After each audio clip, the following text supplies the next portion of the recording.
بسم اللہ الرحمن الرحیم۔ السلام علیکم، میں سید عمران شفقت آپ کی خدمت میں حاضر ہوں۔ کل ایک تماشا ہونے جا رہا ہے پاکستان کی تاریخ میں، ایک انوکھا تماشا۔ تماشے سے مجھے یاد آ گیا ساغر صدیقی کا وہ شعر ہے کہ وہ بلائیں تو کیا تماشا ہو، ہم نہ جائیں تو کیا تماشا ہو، یہ لہروں سے کھیلنے والے ڈوب جائیں تو کیا تماشا ہو۔ تو مطلب کل اس طرح کا سین ہونے جا رہا ہے، اور خبر یہ ہے، سین کیا ہے، تماشا کیا ہے، بات کھل کے کر لیتے ہیں کہ ایک جج ہیں سندھ ہائی کورٹ کے چیف جسٹس ہیں، وہ جسٹس احمد علی شیخ، اگر میں ٹھیک نام لے رہا ہوں تو بالکل جسٹس احمد علی شیخ ان کا نام ہے۔ وہ قابل قبول نہیں ہے۔ قابل قبول کن کو نہیں ہے؟ وہ اب سکیم بڑی عجیب و غریب سی ہے، کچھ وہ مطیع اللہ جان کو دیکھ کر اعوذ باللہ من الشیطان الرجیم پڑھنے والے جو لوگ ہیں ان کو کوئی مسئلہ ہے، یا ان کے یا وہ جن کی نمائندگی کرتے ہیں ان کو مسئلہ ہے۔ وہ کن کی نمائندگی کرتے ہیں؟ ظاہر ہے کہ وہ عمران خان صاحب کی کیبنٹ کے اہم رکن ہیں، اور ان کا ایک کریڈٹ میں، ان کے سی وی میں اور بہت بہت بڑے نام ہیں۔ صرف عمران خان صاحب ان کی سی وی کا کیا کہتے ہیں، ٹمٹماتا جگمگاتا ستارہ نہیں ہے۔ تو وہ کوئی ترکیب لڑا رہے ہیں، اور لیکن معاملہ یہ ہے کہ یہ اختیار چیف جسٹس پاکستان صاحب کا، بلکہ ان سے بھی زیادہ یہ اختیار جوڈیشل کمیشن کا ہے کہ ججوں کی اپائنٹمنٹ سے متعلق، اور انہوں نے یہ اختیار جیسے بھی استعمال کیا کہ ایک جج وہ کہتا ہے کہ میں ایڈ ہاک جج، میں مطلب کیا ایڈ ہاک جج، بڑی بےزتی ہوتی ہے۔ یعنی آپ اس کا مطلب یہ ایلیجیبل نہیں ہے، کوالیفائڈ نہیں ہے، کیا ہے کہ ایڈ ہاک ہوتا ہے عارضی جج، عارضی طور پر لگانا۔ تو وہ ان کو سپریم کورٹ میں عارضی طور پر لگانا چاہ رہے ہیں۔ یہ بھی نہیں ان کا دل کر رہا تھا، یہ مجبوری تھی۔ پہلے بھی آپ سے گزارش کی تھی کہ مجبوری کیا ہے کہ سندھ ہائی کورٹ کے چیف جسٹس کی حیثیت سے انہوں نے سندھ ہائی کورٹ میں آنے والے دنوں میں اپائنٹمنٹس کرنی ہیں، اور ڈیلیبریٹلی ان کو ایڈ ہاک جج کی آفر کر کے اس طرف لایا گیا ہے کہ وہ انکار کریں۔ ان کو 3 دفعہ ماضی میں نظر انداز کر کے سپریم کورٹ میں ان سے جونیئر جو لوگ تھے، ایک دفعہ تو وہ مطلب یہ کہہ لیں کہ میں نام گنوا دیتا ہوں، جسٹس منیب صاحب کو، منیب اختر نام ہے، یا جسٹس منیب آپ کہہ لیں، لگایا گیا جج ان کو نظر انداز کر کے۔ پھر دوسری دفعہ جسٹس منصور علی شاہ کو، یعنی کہ chief justice Lahore high court کو لگا دیا گیا، حالانکہ وہ سینئر تھے، پھر سندھ ہائی کورٹ کے سینئر تھے۔ پھر اب تیسری دفعہ جسٹس مظہر علی جو ہیں، محمد علی مظہر، وہ ان کے 5ویں نمبر کے جونیئر جج تھے، ان کو مطلب ایلیویٹ کر دیا گیا سپریم کورٹ مستقل جج۔ ان کو نہیں کیا جا رہا، تو لہٰذا انہوں نے 3 خط لکھے اور کہا ان کو کہ جی کہ میں ایڈ ہاک جج کے طور پر سپریم کورٹ نہیں آنا چاہتا۔ تو 5 اور 4 9 کے ریشو سے جو آخری ہوئی ہے نا جی میٹنگ جوڈیشل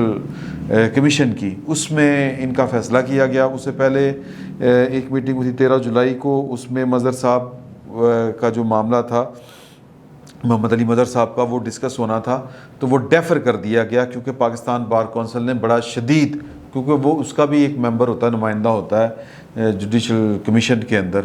تو انہوں نے بڑا شدید جو تھی وہ مزاحمت کی، آپ یہ کہہ لیں اعتراض اٹھایا کہ آپ جو چیف جسٹس سپریم کورٹ ہے اس کو نظر انداز کر کے 5ویں نمبر کے جج کو لانے کا کوئی تک نہیں بنتا، یا وجہ بتائیں۔ پھر بڑی تیاری کے ساتھ جسٹس قاضی فائز عیسیٰ اور جو دوسرے رکن ہیں وہ آئے، اور انہوں نے ان کی ججمنٹس بھی نکالی کہ جی کہ ان کی ججمنٹس کو کیا ہے، مطلب کوئی ایک بات تو ہو نا کہ ان کو سپریم کورٹ ایلیویٹ نہ کرنے کی وجہ، جو جج ایڈ ہاک کے طور پر ایلیویٹ ہو سکتا ہے یا لگایا جا سکتا ہے، وہ مستقل بنیادوں پر کیوں نہیں لگایا جا سکتا؟ تو قانون کا غلط استعمال یا اختیارات کا غلط استعمال ہو رہا ہے۔ تو پھر دوسری میٹنگ ہوئی 26 جولائی کو، جس میں جسٹس محمد علی مظہر صاحب ہیں، ان کو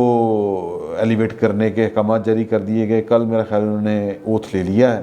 پھر اس کے بعد تیسری جو میٹنگ ہوئی جوڈیشل کمیشن کی اوپر نیچے، یعنی 10 اگست کو ہوئی۔ اب کل یعنی اس میٹنگ میں فیصلہ کر لیا گیا کہ جی کہ ایڈ ہاک جج لگایا جائیں گے۔ اب یہاں پر بھی جو تھا وہ 5-4 کی ریشو بنتی ہے، کیونکہ جو اٹارنی جنرل ہیں وہ بڑی کیٹیگورک اپنی رائے دے چکے ہیں کہ ان کی کانسنٹ کے بغیر، یعنی کہ چیف جسٹس یا کسی بھی جج کی کانسنٹ کے بغیر ان کو ایڈ ہاک جج سپریم کورٹ میں نہیں لگایا جا سکتا۔ تو انہوں نے تو بڑا دو ٹوک ہے کہ یہ کل ان کو اگلی خبر یہ ہے کہ ایک نوٹیفیکیشن جاری کر دیا گیا ہے کہ جی کہ ان کی بطور ایڈ ہاک جج تقرری ہوگی حکومت پاکستان کی طرف سے، سپریم کورٹ کی طرف سے ان کی جو وہ ہوتی ہے اوتھ سیریمنی، وہ اس کا نوٹیفیکیشن آ گیا ہے، لیکن یہ انکار کر چکے ہیں جسٹس احمد علی شیخ صاحب، chief justice Sindh high court. اب معاملہ یہ ہے کہ بڑا شغل لگے گا۔ شغل کیا لگے گا؟ شغل کا لفظ میں غلط استعمال کر رہا ہوں کہ کل وہ بیٹھ کے اس کا انتظار کر رہے ہوں گے، صدر پاکستان ہی حلف لیتے ہیں تو ایوان صدر میں ہوتے ہیں اس طرح کے حلف، تو وہ انتظار کر رہے ہوں گے اور یہ وہاں پر جائیں گے نہیں تو پھر اگلا نوٹیفیکیشن آئے گا کہ جی کہ قانون کے مطابق کہ انہوں نے چونکہ سپریم کورٹ آنے سے انکار کر دیا ہے تو لہٰذا یہ جوڈیشری سے اپنے عہدے سے ریٹائرڈ تصور کیے جائیں یا ریٹائرڈ ہو گئے ہیں، نوٹیفیکیشن جاری ہو جائے گا۔ تو مطلب اب اس پر ایک ٹوسٹ ہے، جس طرح انہوں نے اٹارنی جنرل کی رائے کے باوجود ان کا نوٹیفیکیشن کر دیا کہ یہ سپریم کورٹ میں ایڈ ہاک جج کے طور پر آئیں گے، تو اسی طرح ایک ٹوسٹ ہے اس قانون میں بھی۔ یہ قانون ہے کہ آپ کسی جج کو سپریم کورٹ لانے کے لیے کہیں اور وہ انکار کر دے مستقل بنیادوں پر، یعنی ایڈ ہاک نہیں، مستقل کا ذکر ہے قانون میں، تو وہ پھر ریٹائرڈ تصور ہوگا، اس سے اگلے دن وہ نوٹیفیکیشن کرنا پڑے گا حکومت کو۔ تو یہ قانون جو ریگولر جج والا ہے، یہ قانون وہ لگا رہے ہیں ایڈ ہاک جج کے اوپر، یعنی ایڈ ہاک جج والے معاملے کے اوپر بھی۔ تو یہ قانون کا غلط استعمال ہے۔ اب معاملہ یہ ہے کہ خود ہی وہ کیا کہتے ہیں مدعی اور منصفی والا معاملہ ہوگا،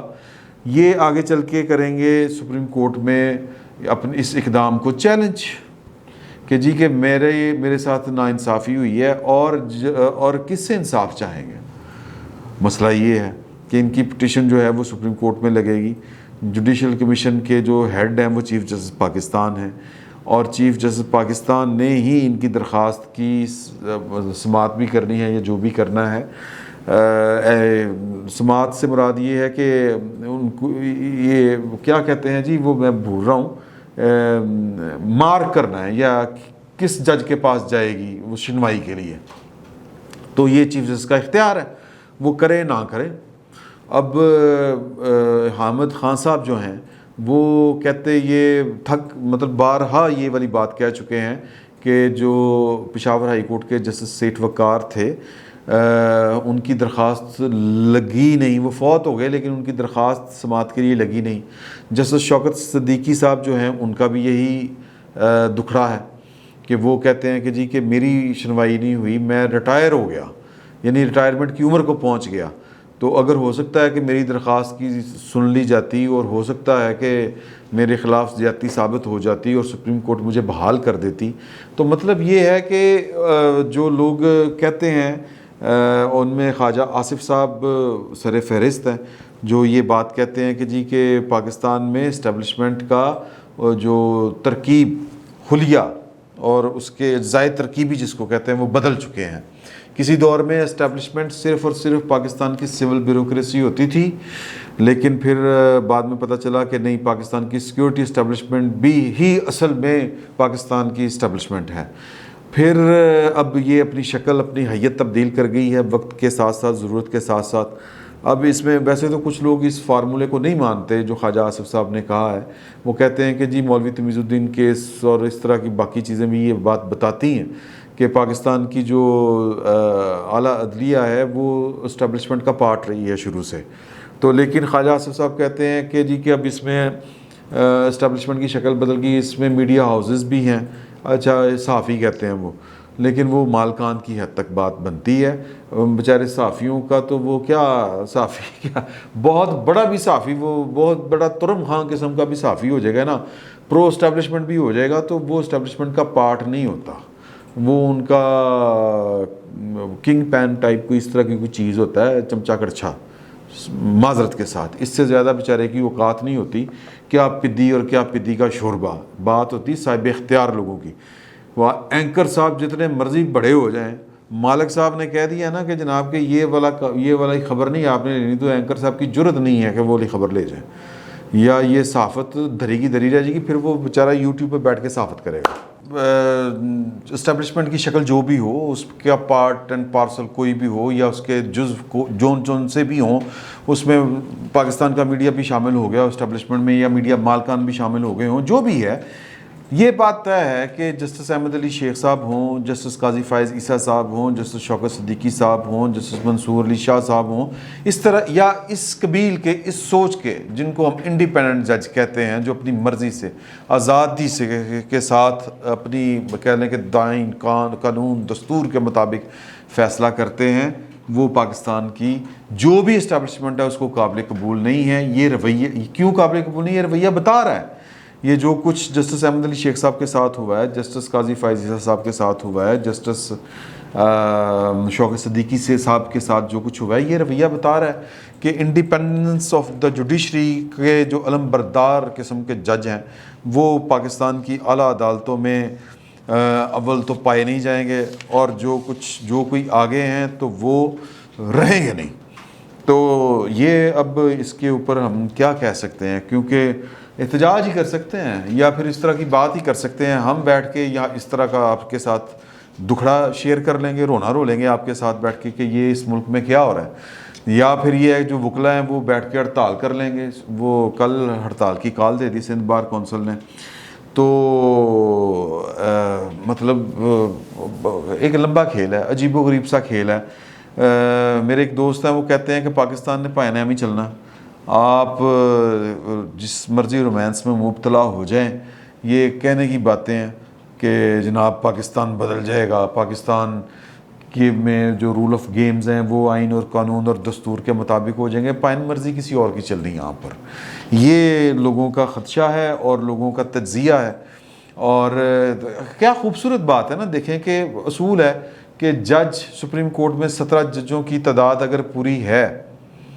تو ایڈ ہاک جج جو ہے وہ نہیں لگ سکتا، تو اگر کوئی عہدہ خالی ہوگا تو پھر اگر تعداد پوری ہے تو پھر ایڈ ہاک جج لگ سکتا ہے، اور اگر خالی عہدہ کوئی ہے، سیٹ ویکنٹ ہے، تو پھر ایڈ ہاک جج نہیں لگ سکتا۔ تو کل 17 اگست ہے، اور کل مشیر عالم صاحب غالباً ریٹائر ہو رہے ہیں، بلکہ یقیناً ریٹائر ہو رہے ہیں سپریم کورٹ کے جج کے عہدے کی حیثیت سے۔ تو ان کی ریٹائرمنٹ سے پہلے کیونکہ کل انہوں نے اپنا پورا working day, last working day ہے، تو کل شروع کے دن میں یعنی پوری کی پوری 17 سیٹیں ہوں گی سپریم کورٹ میں فل، تو